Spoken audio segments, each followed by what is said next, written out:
આજે પૂનમ છે, પણ તમને ખબર છે કે આજનો ચંદ્રમા તમારા મન, પાણી અને બોડી પર સીધી અસર કરે છે? હાય, હું છું જયવંતી, એક certified fat loss transformation health coach.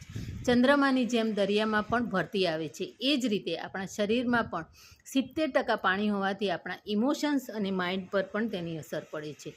પૂનમના દિવસે માઇન્ડ વધુ એક્ટિવ બને છે, એટલે કે કેટલાક લોકોને શાંતિ લાગે છે તો કેટલાકને ઓવરથિંકિંગ થાય છે અને તેની સીધી અસર શરીર પર પડે છે. સાયન્સ કહે છે કે ચાંદનીની લાઇટ ગ્રેવિટી, સ્લીપ અને હોર્મોન્સને અસર કરે છે, અને સ્પિરિચ્યુઆલિટી કહે છે કે આ દિવસ એનર્જીને ક્લિન્સ કરવાનો બેસ્ટ દિવસ છે. એટલે જ ઉપવાસ કરવાથી બોડી ડિટોક્સ થાય છે, માઇન્ડ કામ થાય છે અને અવેરનેસ વધે છે. આજે જ તમારા વિચારોને ઓબ્ઝર્વ કરો, પાણી વધારે પીવો અને નેગેટિવ એનર્જીને છોડીને પ્રાણાયામ અને મેડિટેશન કરો. આજે પૂનમ પર તમે શું ફીલ કરી રહ્યા છો તે કોમેન્ટમાં મને જરૂરથી લખજો. Thank you.